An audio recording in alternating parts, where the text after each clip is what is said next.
Hello viewers, welcome to another video. In this video, we will discuss Jinnah Sindh Medical University and Dow MDCAT past paper MCQs of 2015 physics portion. तो आज की video हम 2015 physics portion को discuss करेंगे। लिहाजा जो हमारी पिछली वीडियोस थी उनमें भी हमने डिफरेंट पास्ट पेपर्स को डिस्कस कर लिया है। तो पहले क्या हुआ करता था, जिन्ना और डाउ 7 पेपर कंडक्ट करवाया करते थे। कुछ ईयर्स के बाद ऐसा हुआ कि जिन्ना ने स्टॉप कर दिया और डाउ अलग पेपर निकाला करते थे। लेकिन इस साल ये टारगेट दिया गया है जिन्ना को कि जिन्ना अलग पेपर निकाले, इसलिए हम पास्ट पेपर्स को रिवाइंड कर रहे हैं ताकि आप सबकी प्रैक्टिस हो जाए। तो पहला एमसीक्यू आ गया हमारे पास। A train is approaching at station at 990 kilometre पर hour sounding a whistle the frequency 1000 hertz. What will be the apparent frequency heard by the listener sitting on the platform if the train moves away from the station with the same speed? Speed of sound is equal to 340 metre per second. तो ये Doppler effects के ये जो भी postulates है ना, सब अच्छे से पढ़ना, सबकी इक्वेशन डेरिवेशन सही से याद कर लेना। इनमें से क्वेश्चन पूछे जा सकते हैं। इसका करेक्ट ऑप्शन है ए। लेकिन चलेंगे नेक्स्ट स्लाइड पे किस तरह से हमने इसका सॉल्व दिया है। फ्रीक्वेंसी क्वेश्चन में गिवन थी, स्पीड ऑफ व्हिस्टल जो थी वो थी 90 किलोमीटर पर आवर की। तो 90 को जब आप करेंगे ना किलोमीटर पर आवर को मीटर पर सेकंड में, तो आपके पास 25 आ जाएगा। स्पीड ऑफ साउंड जो थी 340 थी। ये वाली इक्वेशन लगाए अपेरेंट फ्रीक्वेंसी वाली, 340 डिवाइड बाई 340 माइनस 25 तो आपके पास जो करेक्ट ऑप्शन आ जाएगा वो आ जाएगा 931.5 हर्ट्ज। इस इक्वेशन को याद करें और इससे मिलती जुलती और भी होती हैं जो अवे जाती हैं, टुवर्ड्स जाती है, डॉपलर इफेक्ट, वो भी मेमोराइज कर लें। उसके बाद simple pendulum completes one oscillation in 4 second. Calculate its length when g is equal to 9.8 metre per second square is the time of the sample pendulum is given. अच्छा, इस question में जो है ना, आपको इक्वेशन भी दी गई है कि ये इक्वेशन लगेगी। अभी आपको मालूम करना है टाइम पीरियड सही से। करेक्ट ऑप्शन देखते हैं पहले इसका, उसके बाद हम चलेंगे इसके सॉल्यूशन की जानिब ताकि आपको समझ में बात आ जाए। ये इस करेक्ट ऑप्शन, ये आ गया हमारे पास सॉल्यूशन। तो इक्वेशन वो ही लगाई जो क्वेश्चन में गिवन थी। ऑसिलेशन का टाइम था 4 सेकेंड। 4 सेकेंड हमने यहाँ निकाल दिए। जब हमने अंडर रूट कैंसिल कर दिया तो जो 4 था वो 16 हो गया और 2 का स्क्वायर हो गया। जाहिर सी बात है, अंडर रूट को कैंसिल करते हैं, दोनों साइड पे स्क्वायर कर देते हैं ना, मैथमेटिक्स का रूल है। एल को बाहर निकाल दें तो आपके पास जी मल्टीप्लाई 4 2 पाई स्क्वायर हो जाएगा। इनमें अपनी वैल्यूज़ को पुट करें, 9.8 को मल्टीप्लाई करें 4 के साथ और पाई का स्क्वायर कर दें, मतलब 3.4 मल्टीप्लाई 2 कर दें तो आपके पास 9.85 आंसर आ जाएगा। इन दोनों को सम अप करेंगे तो 3.973 और 3.979 आपके पास आंसर अप्रोक्स आ जाएगा। Clear. M lambda is equal to 2d sine theta. This relationship is called as, ये एक साइंटिस्ट का रिलेशनशिप है। इस रिलेशनशिप को हम क्या बोलते हैं? इस रिलेशनशिप को हम बोलते हैं बर्क्स लॉ। सब लॉज को देखना, कॉलम्स लॉ को देखना, फ्राइडे लॉ को देखना, ओम्स लॉ को देखना, ग्रेविटेशनल लॉ को देखना, सब लॉज को देखना, सब में से क्वेश्चन पूछा जा सकता है यहाँ पे। लेकिन भी ऑप्शन करेक्ट है। ये जो हमारे पास 14 नंबर क्वेश्चन आ रहा है ना, ये ऐसे इस टाइम सिलेबस 2023 में इंक्लूडेड नहीं है, इसलिए हम इसका सॉल्व नहीं दे रहे। ये लेंसेज और आई वाले चैप्टर में से फोकल लेंथ वगैरह इस साल सिलेबस में इंक्लूडेड नहीं है, एक्सक्लूड कर दिया है इस टॉपिक को, तो इसलिए हम इसको स्किप कर रहे हैं। बजारते इसका करेक्ट ऑप्शन देखेंगे। अगर आपको फिर भी नीड पड़े कभी भी तो कमेंट सेक्शन। नेक्स्ट क्वेश्चन आ गया हमारे पास। A gas is enclosed in a container fitted with a piston of cross-section area 0.1 meter square. The pressure of the gas is maintained at 8,000 Newton meter square. When heated, slowly transferred, the piston is pushed up through a distance of 4.0 centimeter. If 42 joule heat is transferred to the system during the expansion, what is the change in internal energy of the system? Internal energy में क्या change आएगा? बहुत लंबा चौड़ा question है, solve करेंगे तो बहुत आसानी से सॉल्व होगा। देखने में इतना बड़ा बड़ा लग रहा है। इसका जो करेक्ट ऑप्शन बनेगा आपके पास वो बनेगा 10 जूल, ऑप्शन नंबर बी। लेकिन देखेंगे नेक्स्ट स्लाइड पर कि किस तरह से हमने इसका सॉल्व करा है। जी, तो आ गई हमारे पास next slide. Change in internal energy is equal to heat transfer minus work done. Okay हो गया। हीट गिवन थी क्वेश्चन में 42। उसके बाद ये वर्क डन वाला फार्मूला हमको लगाना है, लेकिन वर्क डन मालूम करने से पहले हमें वर्क डन में से फोर्स मालूम करना है। So force is equal to pressure multiply area. Pressure भी गिवन था, एरिया भी गिवन थी, 800 हमें मिल गया आंसर फोर्स का। तो फोर्स को मल्टीप्लाई करें डिस्टेंस के साथ, हमें 32 आंसर आ जाएगा। 32 को 42 में से माइनस करेंगे तो हमें 10 जूल आंसर आ जाएगा। ठीक है जी। 42 minus 32 is equal to 10 joule. 42 question में गिवन था और वर्क डन वाले में से हमने 32 निकाल दिया, तो ये हमारा आ गया 10 जूल। बिल्कुल सिंपल सा था लेकिन थोड़ा सा ट्रिकी था। उसके बाद अब particle carrying charge of 2 electron falls through a potential difference of 3.0 volt. What is the calculate the energy acquired by it? देखिए ये क्वेश्चन पहले भी रिपीट हो चुका है, पिछली वाली टेस्ट में भी आया था, इस बार भी आया हुआ है। इस पे अपने प्रैक्टिस करें। ए ऑप्शन करेक्ट है, लेकिन किस तरह से? सिंपल है बिल्कुल। क्यू गिवन था 2E, वोल्टेज गिवन थी 3 volt, energy is equal to Q multiply V equation. 2 को मल्टीप्लाई करें 3 के साथ 6 आ जाएगा। 6 को मल्टीप्लाई करें इलेक्ट्रॉन की चार्ज के साथ विच इज़ 1.6 × 10⁻⁻19। सो आपके पास 9.6 × 10⁻⁻19 जूल आंसर आ जाएगा। ओके हो गया ये भी? ठीक है भाई, चलेंगे हम नेक्स्ट क्वेश्चन की जानिब। जब तक आप एक बार देख लें फिर से जी। तो हमारे पास नेक्स्ट आंसर आ गया था, total outward flux over any close hypothetical surface called dash is equal to total change in closed divided by in respect of the way in which the charge is disturbed। देखिए कभी भी close surface की बात करें ना question वाला, तो आप ऐसा समझ लें कि वो गॉसियन सरफेस की बात कर रहा है।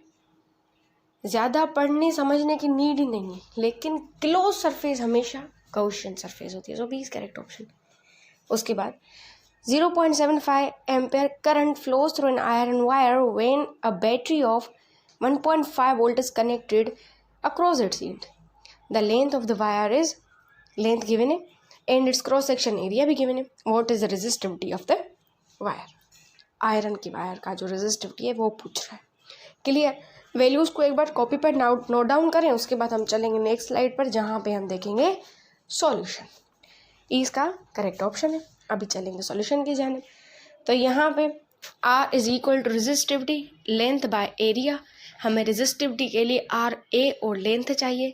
R के लिए हम निकालेंगे ओहम वाले ला से, V is equal to I R बाहर निकालेंगे तो V divide by I। Values को पुट करेंगे जो क्वेश्चन में गिवन थी, तो 2 एम्पियर हमारे पास आ जाएगा। सॉरी 2 ओहम आ जाएगा, एम्पियर नहीं होगा। यहाँ पे थोड़ा सा इसको सेट कर देना, एम्पियर नहीं होगा ओहम होगा। 2 ओम नहीं 2 ampere multiply by the 2.5 × 10⁻⁷ divide by 5 1 multiply 10⁻⁻7 आपके पास आंसर आ जाएगा। थोड़ा सा एम्पियर में मिस राइटिंग हो गई है, एक बार सेट कर लेना उसको। ओके, 2 कैपेसिटर, एक है हमारे पास 6 और दूसरा है 12, सीरीज में लगाए हुए हैं। वोल्टेज गिवन है, वोल्टेज कितनी है 180 है। क्या बोल रहा है? Calculate the potential difference according और across each capacitor C1 and C2। हमको वैल्यूज़ तो दी गई हैं, हमको क्या पोटेंशियल डिफरेंस दोनों में मालूम करना है, मतलब 6 वाले में भी और 12 वाले में भी। तो 20 का करेक्ट ऑप्शन है। लेकिन चलते हैं किस तरह से हम इसका सॉल्व करें। सीरीज़ में था इसलिए हमने 1/C1 + 1/C1 इसकी वैल्यूज़ को पुट करा, हमारे पास 4 आंसर आ गया। Q is equal to CV हमारे पास 180 क्वेश्चन में गिवन था, उसको मल्टीप्लाई करा 4 से 720 आ गया। 720 को एक कैपेसिटर के साथ डिवाइड किया 6 वाले के साथ तो 120 आ गया। 760 को हमने दूसरे वाले कैपेसिटर के साथ डिवाइड किया 12 वोल्ट वाले के साथ, तो हमें जो आ गया ये 60 आ गया। Okay, next question. The potential difference between terminal of the battery in open circuit is 2.2 volt when is connected across a resistance of 5.0 ohm. The potential falls to 1.5 volt. What is the internal resistance of the battery approx? हमें value चाहिए approx। सारी qualities given है। पहले answer देखते हैं, option D है। चलेंगे next slide पर ताकि हमें अंदाज़ा हो जाए किस तरह से हमने इसका सॉल्व किया है। दोनों इक्वेशन आ गई हमारे पास, इक्वेशन 1 इक्वेशन 2 हाईलाइटेड है। इन दोनों को कंबाइन करें तो आपके पास एक न्यू सी अच्छी सी इक्वेशन बन जाएगी। उस अच्छी सी इक्वेशन को आपको क्या करना है, रीअरेंज करना है। रीअरेंज करने के बाद आपको v is equal to E R plus divide by R plus R आ जाएगी। इसमें वैल्यूज़ को पुट करें, r को जब आप बाहर निकालेंगे 10 डिवाइड बाय 9 आपके पास ओहम आ जाएगा। ठीक है, 10 डिवाइड बाय 9 को जब आप सम अप करेंगे, डिवाइड करेंगे तो 1.1 आपके पास आंसर अप्रॉक्स आ जाएगा। अच्छा जी, तो हमारे पास नेक्स्ट MCQ आ गया है। 20.0 centimetre wire carrying a current of 10 ampere is placed in a uniform magnetic field of 0.30 Tesla if the wire makes an angle of 40 degree with the direction of magnetic field. Find the approx magnitude of force acting on the wire. sin 40 की value यहाँ पे given है, जो question में आप देख सकते हैं। ओके हो गया।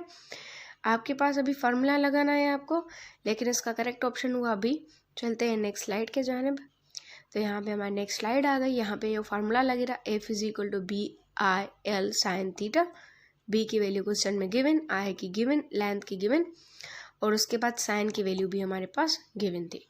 जब हम इन सबको सम अप करेंगे तो हमारे पास 0.39 न्यूटन फोर्स के हिसाब से आंसर आ जाएगा।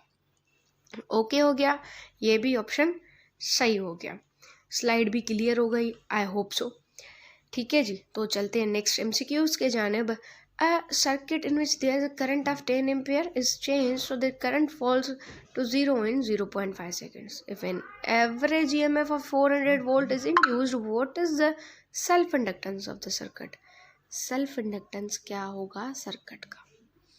ठीक है, सारी वैल्यूज को पहले लगाएं, उसके बाद सेल्फ इंडक्टेंस को देखें कि किस तरह से इसका सेल्फ इंडक्टेंस होगा। ठीक है, लेकिन इसका फर्स्ट ही करेक्ट जो ऑप्शन है ना, वो ऑप्शन नंबर बी है। अभी आ गया हमारे पास ये सेल्फ इंडक्टेंस का फार्मूला। सेल्फ इंडक्टेंस को बाहर निकालें, जब आप इन सब को सम अप करेंगे 400 था हमारे पास EMF, और उसके बाद 10 डिवाइड बाय 0.5 था। 400 को डिवाइड करेंगे 20 के साथ तो आपको 20 आंसर आ जाएगा। ठीक है जी, तो क्वेश्चन में भी 20 हेनरी हमारा करेक्ट ऑप्शन है। सेल्फ इंडक्टेंस का जो होता है ना यूनिट, वो होता है हेनरी। इस यूनिट्स को भी देखना, कभी कभार 20 दे देते हैं, यूनिट को चेंज कर देते हैं, तो वो यूनिट भी आपको आनी चाहिए। फिर identify the instrument which are use to measurement of resistance. कौन सा रेजिस्टेंस को मेजरमेंट करने के लिए यूज़ किया जाता है? व्हीट स्टोन ब्रिज, बिल्कुल। Meter bridge, post office bridge, post office box और ओम मीटर यूज़ किया जाता है। चारों ऑप्शन आपके करेक्ट है। तो 1, 2, 3 एंड 4 जो है ना, E option is correct one. Okay, ये जो क्वेश्चन है ना अभी ट्रांजिस्टर वाला, कलेक्टर करंट और बेस करंट, ये ऐसे सिलेबस में इस साल इंक्लूडेड नहीं है, तो हम इसको स्किप करेंगे।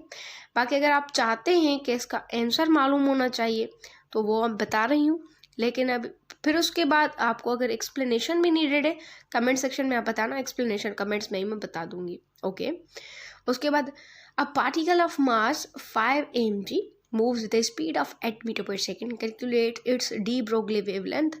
एज की वैल्यू गिवन है। अगर आपने मेरे सारे पास पेपर सॉल्व किए होंगे ना, तो आपका अंदाज़ा होगा ये क्वेश्चन बहुत बार रिपीट हो चुका है। ठीक है, ये क्वेश्चन की वैल्यूज अलग देता है, लेकिन क्वेश्चन बहुत बार रिपीट किया गया है। यहाँ पे इसकी आ गई equation, lambda is equal to HmV। Mass को जो है ना mg को kg में कन्वर्ट करेंगे, सम अप करें इन वैल्यूज़ को, तो 0.16 आ जाएगा। उसके बाद अगर पॉइंट को शिफ्ट करेंगे, आपको शिफ्ट करना आता है, मैथमेटिक्स का सिंपल रूल है, तो 1.66 आंसर आपके पास आ जाएगा। तो ये सादा से सिंपल से फॉर्मूलाज लगते हैं। एक्सरेज को हम क्या बोलते हैं? X-rays are also known as roentgen rays और रोएटन रेज भी हम इनको बोल सकते हैं। जिस तरह से आप प्रोनाउंस करना चाहें आप कर सकते हैं। So B is correct option. When we measured the nuclear masses and compared them with the masses of the constituent nucleus in the free state, the masses of the nucleus always less than the masses of constituent nucleons. This difference in mass is known as. तो एक simple सी definition है। जब आप mass defect वाला chapter पढ़ेंगे ना, तो आपको पता लग जाएगा कि किस तरह से इसकी डेफिनेशन यहाँ पे विजुलाइज की गई है। इन डेफिनेशंस को भी ध्यान से पढ़ा कीजिए। So A is correct option. Next MCQ आ गया हमारे पास, dash are the very high energy electromagnetic radiations of the extreme short wave length. यहाँ पे हमें आंसर आना चाहिए। हाई एनर्जी इलेक्ट्रोमैग्नेटिक रेडिएशन से छोटी सी उनके पास वेव लेंथ है, from the nuclear of radio active atoms originating from the high energy transitions of the nucleons in the nuclear. तो ये जो करेक्ट ऑप्शन होगा ना इसका, वो होगा गामा रेजेस। गामा रेजेस के पास हाई एनर्जी पेनिट्रेशन की होती है, लेकिन उनके पास लो आयनाइजेशन पावर होता है। ठीक है, कुछ कुछ बातें ना याद किया करें। गामा रेजेस के पास हाई पेनिट्रेशन पावर होता है और उनके पास लो आयनाइजेशन एनर्जी होती है। So C is correct option. Kelvin is the unit of thermodynamic temperature which is dash of the thermodynamic temperature of triple point water. ये NTS के test में क्वेश्चन आया हुआ है। ठीक है, तो इसका जो करेक्ट ऑप्शन बनेगा ना 1/273.6 बनेगा। सो हमारा जो करेक्ट ऑप्शन होगा वो ऑप्शन नंबर, इसका जो करेक्ट ऑप्शन बनेगा वो बनेगा option number D, 1/273.6 kelvin. Okay, चलते हैं नेक्स्ट MCQs के जानब। क्या बोल रहा है, दो फोर्सेस हैं, दोनों का 10-10 और 20 न्यूटन। अच्छा, ये जो है ना वेक्टर चैप्टर से रिजल्टेंट फोर्स मालूम करना है, इसको छोड़ देंगे, ऐसे इंक्लूडेड नहीं है। वेक्टर चैप्टर तो एक्सक्लूड कर दिया है ना, तो टाइम वेस्ट ना करें अपना। ठीक है ना, तो इस हिसाब से इसका जो करेक्ट ऑप्शन है इसको छोड़ देते हैं, तो बस इसको छोड़ देते हैं, डी ऑप्शन करेक्ट है। उसके बाद 100 kg golf ball is moving with the right angle velocity 200 meter per second, makes a head-on collision with 8 kg ball initially at rest. Compute velocity of the ball after collision. अच्छा देखें, एक बात सुने, इस ना क्वेश्चन के जो marks थे ऐसे ही दे दिए गए थे, ग्रेस मार्क्स। इस क्वेश्चन में थोड़ी सी मिस्टेक्स थी, मतलब इनका मास भी इन्होंने गलत लिखा था। यहाँ पे इन्होंने मास लिखा था 100, लिहाजा मास 100 नहीं होगा। जिस हिसाब से इन्होंने ऑप्शंस दिए थे, मास होना चाहिए था 0.1। तो इस हिसाब से मैंने ये सॉल्व करा है ताकि आपको एक अंदाज़ा हो जाए। लेकिन ये क्वेश्चन वैसे गलत था, लेकिन एक सॉल्यूशन के पॉइंट ऑफ व्यू से आपके पास ये सॉल्व आ गया है। 100 की जगह अगर आप 100 ग्राम कर देंगे तो ये फिर भी ये सही हो जाएगा। ओके हो गया, लिहाजा ग्रेस मार्क्स दी गई थी, लेकिन फिर भी आपके समझाने के लिए मैंने क्वेश्चन को थोड़ा सा करेक्ट करके इसकी जो है ना एक्सप्लेनेशन आपको दे दी है। एक्सप्लेनेशन गोल्फ बॉल की अलग दी है, स्टील बॉल की अलग दी है, दोनों की वैल्यूज़ मतलब ऑप्शंस इन्होंने सही डाले थे, लेकिन क्वेश्चन में माइनर मिस्टेक कर दी थी। ग्राम की जगह इन्होंने लिख दिया था kg, 100 kg नहीं होना चाहिए था, इससे 100 ग्राम होना चाहिए था। ओके, देख लेना आप। Two spherical balls of 2 kg and 3 kg masses are moving towards each other with a velocity of 600 meter per second, 400 meter per second respectively. What must be the velocity of smaller ball after collision if the velocity of bigger ball is 3 meter per second? इसका first of all हम correct option देखते हैं। जिस तरह से हम देखते हैं तो करेक्ट ऑप्शन जो है ना इसका वो है डी, 4.5। अभी हम चलेंगे नेक्स्ट स्लाइड के जानिब, जहाँ पे पता चलेगा किस तरीके से हमने इसका सॉल्व कराए। ठीक है, नेक्स्ट स्लाइड प्लीज़। तो यहाँ पे हमारी नेक्स्ट स्लाइड आ गई। ये वाला फॉर्मूला पुट करें, m1v1 plus m2v2 is equal to m1v1 plus m2v2। Initial velocity, final velocity, उसके बाद इनिशियल वेलोसिटी कुछ नहीं, उसके बाद फाइनल वेलोसिटी है। यहाँ पे वैल्यूज़ को जब आप सब्सटीट्यूट करेंगे एक दूसरे के साथ इक्वेशन की मदद से, तो आपके पास 9/2 आ जाएगा। जब हम 9/2 करेंगे तो 4.5 आपके पास मीटर पर सेकंड में आंसर आ जाएगा। आसान से क्वेश्चंस होते हैं, इतने कोई खास डिफिकल्ट नहीं होते। ये भी क्वेश्चन आसान है। ओपिल is thrown with the speed of 30 metre per second in a direction 30 degree above the horizontal, find out its horizontal range. Gravity की वैल्यू गिवन है 9.8 मीटर पर सेकंड स्क्वायर। सो इसका जो करेक्ट ऑप्शन है वो है डी, 80 मीटर। लेकिन किस तरह से वो देखते हैं अभी। यहाँ पे आपके पास आ गई equation, r is equal to vi square sine theta. Sine theta का 2 है, वैल्यूज़ को पुट करें। इनिशियल वेलोसिटी गिवन थी, 2 को मल्टीप्लाई करें 30 के साथ, डिवाइड करें 9.8 के साथ, और उसके बाद 2 को मल्टीप्लाई करेंगे 30 के साथ, साइन 60 हो जाएगा। साइन 60 की वैल्यू होती है 0.866, मल्टीप्लाई 900 डिवाइड बाई 9.8। सब्स्टिट्यूट करें इनकी वैल्यूज़ को, तो लास्ट पे आपके पास जो आंसर आ जाएगा वो आ जाएगा 80 मीटर। क्योंकि रेंज का जो यूनिट होता है ना वो मीटर में माना जाता है। तो इस हिसाब से जो हमारा करेक्ट ऑप्शन बनेगा वो बनेगा option number D, which is 80 meter. Clear हो गया? एक बार फिर से देख लें तो हम नेक्स्ट स्लाइड की जानिब चले। ओके, नेक्स्ट स्लाइड आ गई हमारे पास। Consider the following example of motion. Action, जो हमारे पास एक्शंस होते हैं ना मोशन के, वो किस तरह से होते हैं। हमारे पास जो डेली मोशन होता है अर्थ का अबाउट इन एन एक्सिस, तो वो होता है spin motion. The motion of planets around the sun, तो वो होता है ऑर्बिटल मोशन। शुगर केन जो क्रश होती है ना मशीन्स में सर्कुलर पाथ में, तो वो होती है हमारे पास orbital motion. Rotation of flywheel, एक पहिए का गोल घूमना अपने एक्सिस के दरमियान, सो वो होता है हमारा स्पिन मोशन। तो इस हिसाब से 1 और 4 जो है स्पिन मोशन हो गए, 2 और 3 जो है वो ऑर्बिटल मोशन हो गए। सारे ऑप्शंस को याद कर लेना, so is correct option. Next MCQ, which of the following gravitational force of attraction between two balls each weighing 5 kg when placed at distance of 0.33 metre apart, G की value given है। ये question भी पहले repeat हो चुका है। जितने हो सके जिन्ना के पास पेपर करो, बार बार बोलती हूँ मैं, इससे रिपीट क्वेश्चंस आते ही आते हैं। जिन्ना के पास पेपर के रिपीट क्वेश्चन हर पेपर में मिलेंगे आपको, कोई ना कोई वैल्यूज अलग होगी, फॉर्मूला यही होंगे। तो जिन्ना के पास पेपर करो, E is correct option.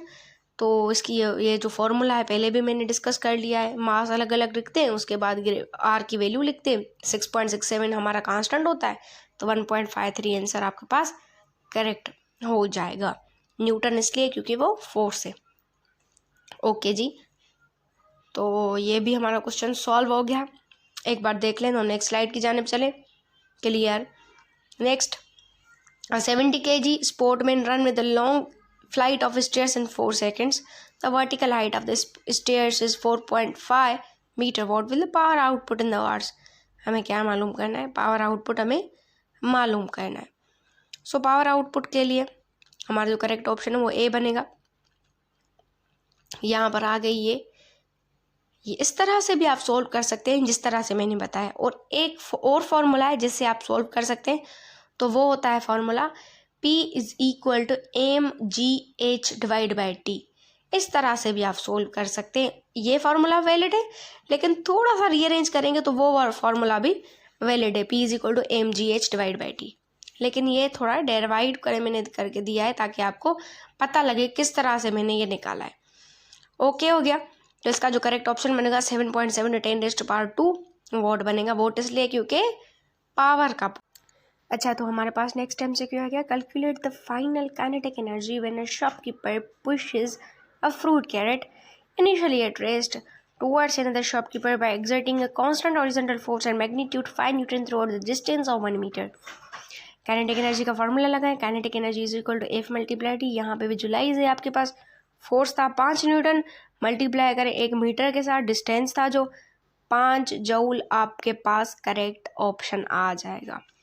Simple से सादा से क्वेश्चंस आ जाते हैं, लेकिन आपका फ़र्ज़ है कि आप किस तरह से वो सॉल्व कर रहे हैं, या कॉम्प्लिकेशंस लेकर सॉल्व कर रहे हैं या डेटा बना के सॉल्व कर रहे हैं। अगर डेटा बनाकर सॉल्व करेंगे ना, यकीन माने आपको डिफ़िकल्टी नहीं होगी। तो C is correct option. Last MCQ आ गया हमारे पास। When the component of the force in the same direction of the displacement is 0 degree, the work is. बहुत ही प्यारा सा सवाल। अगर जे सेम डायरेक्शन है और डिस्प्लेसमेंट में वैल्यू है 0 थीटा, तो आपका जो वर्क होगा ना वो पॉजिटिव होगा। ठीक है।